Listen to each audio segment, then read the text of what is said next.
এখানে পেশিস চলে গেছে, পেশিসের আস্থারা, পেশিসের প্রতিটি আস্থারা নতুন করে জন্ম নিয়েছে। আমাদের চাকরিচ্যুত ব্যাংকারদের ভাইদের আপনারা করেছেন। ইসলামী ব্যাংক থেকে চাকরিচ্যুত কর্মকর্তাদের পুনর্বহালের দাবিতে চন্দনাইশে মানববন্ধন ও বিক্ষোভ। চন্দনাইশ থেকে নুরুল আলমের প্রতিবেদনে বিস্তারিত। ইসলামী ব্যাংক বাংলাদেশ পিএলসি থেকে চাকরিচ্যুত সকল কর্মকর্তাদের পুনরায় চাকুরিতে পুনর্বহালের দাবিতে চট্টগ্রামের চন্দনাইশে মানববন্ধন ও বিক্ষোভ মিছিল অনুষ্ঠিত হয়েছে। বুধবার 17 ডিসেম্বর সকাল 10:30 থেকে ঘণ্টাব্যাপী চট্টগ্রাম কক্সবাজার মহাসড়কের গাছবাড়িয়া খানহাট হাজী এনুমিয়া মার্কেটস্থ ইসলামী ব্যাংক পিএলসি চন্দনাইশ শাখার সামনে চন্দনাইশ উপজেলার ইসলামী ব্যাংক পিএলসি থেকে চাকুরিচ্যুত ব্যাংকার পরিবার ও চন্দনাইশ পেশাজীবী ফোরামের আয়োজনে এই মানববন্ধন ও বিক্ষোভ অনুষ্ঠিত হয়। এরপর চট্টগ্রাম কক্সবাজার মহাসড়কে বিক্ষোভ মিছিল করেন চাকুরিচ্যুত ব্যাংকাররা।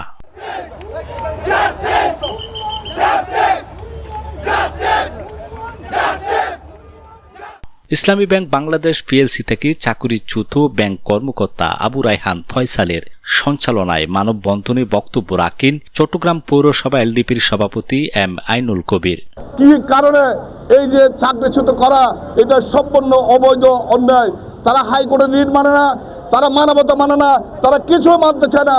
তারা কি একবারও চিন্তা করে নাই একটা পরিবার থেকে একজন চাকরিচ্যুত ম্যানেজার চাকরি চলে যায়, একজন অফিসার চাকরি চলে যায়, তার পরিবার কিভাবে চলবে? সেই যদি প্রশাসন এটাকে গণতন্ত্র বলা হয় না, তাহলে আমরা কি পাচ্ছি? আমরা গণতন্ত্র এখনো ফিরিয়ে পাই নাই। এটা গণতন্ত্রের কথা না। যদি ইসলামী ফ্রন্ট নেতা আলমগীর ইসলাম বৈদি, আমাদের চাকরিচ্যুত ব্যাংকারদের ভাইদের আপনারা করেছেন, যারা চিহ্নিত করে আমাদের ভাই বোনদের যাদের ব্যাংকার চাকরিতে চলে গেছে, যে আর কলমে গেছে, আমরা কিন্তু তার হাত লাগবো না, আমরা তার হাত লাগবো না। যাদের কারণে আমাদের ব্যাংকার ভাইদের আত্মীয় স্বজন এবং ব্যাংকার অনেকে ইন্তেকাল করেছেন, অনেকে মারা গেছেন, কিন্তু হত্যাকারীর আসামি হবে যিনি চাকরিচ্যুত করেন না। চাকরিচ্যুত ব্যাংক কর্মকর্তা মোহাম্মদ আমিনুল ইসলাম, সৈয়দ নাজমুস সাকিব, আবু রেহান ফয়সাল, মোহাম্মদ খুরশেদুল আলম, রায়হান সেলিমউদ্দিন, ইকবাল হোসেন, সাইফ এনাম, আনোয়ার হোসেন, মোহাম্মদ সুলাইমান। স্বগোষ্ঠীর এজেন্ডা বাস্তবায়ন করার জন্য তারা উঠে পড়ে লেগেছে। তারা বিভিন্ন জায়গায় মিটিং মিছিল থেকে শুরু করে তারা মুখে বলে এক কথা আর কাজে বলে আরেক কথা। ওনারা কোত্থেকে উড়ে এসে জুড়ে বসলেন? ওনাদের ইসলামী ব্যাংকে কয় টাকা শেয়ার আছে? 1 টাকা শেয়ার কেনা ছাড়া 5 আগস্টের পরে জোরপূর্বক কিছু গুন্ডা বাহিনী নিয়ে ইসলামী ব্যাংকের হেড অফিস দখল করে নিজেদের ইচ্ছে মতো নিজেদের স্বৈরাচারী রাজত্ব কায়েম করেছেন। আমাদের ব্যাংকার সকলের পরিচিত মুখ। আমি মাননীয় গভর্নরের কাছে প্রশ্ন রাখতে চাই, আমি যখন চাকরিতে যোগদান করি তখন আমার সার্টিফিকেট ছিল, আমার বিভিন্ন চাকরি পরীক্ষায় প্রতিযোগিতা করার সামর্থ্য ছিল, সুযোগ ছিল। এখন আমার চাকরির বয়স নাই। বাংলাদেশ ব্যাংক সার্কুলার দিয়েছে প্রমোশন কিংবা হায়ার গ্রেড উন্নয়নের জন্য একটা দক্ষতা মূল্যায়ন পরীক্ষার আয়োজন করতে বলেছে।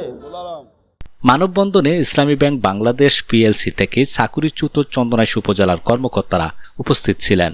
বক্তারা বলেন, 5ই আগস্টের পর হঠাৎ ইসলামী ব্যাংক পিএলসি থেকে আমাদের কোনো ধরনের নোটিশ ছাড়া চাকুরিচ্যুত করে, যা অত্যন্ত দুঃখজনক।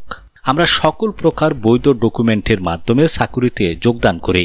বর্তমানে আমাদের যে কোনো সরকারি চাকুরিতে আবেদন করার বয়স শেষ হয়ে গিয়েছে, তাই আমরা বেকার। পরিবার পরিজন নিয়ে অত্যন্ত কষ্টের মধ্য দিয়ে দিন যাপন করছি। পরিবারের মধ্যে চলছে অভাব অনটন, ছেলেমেয়েদের লেখাপড়ার খরচ জোগাতে হিমশিম খাচ্ছে। তাই চাকরি আমাদের পুনর্বহাল করা প্রয়োজন। এটি বর্তমান সরকার, বাংলাদেশ ব্যাংকের গভর্নর, ইসলামী ব্যাংকের পরিচালকদের প্রতি আমাদের জোর আবেদন। পুনরায় চাকুরিতে পুনর্বহাল করে পরিবার পরিজন নিয়ে সুন্দর একটি জীবন উপহার দেওয়ার অনুরোধ করেন তারা। মানববন্ধনে চাকুরিচ্যুত প্রায় 200 জনের অধিক ব্যাংকার উপস্থিত ছিলেন।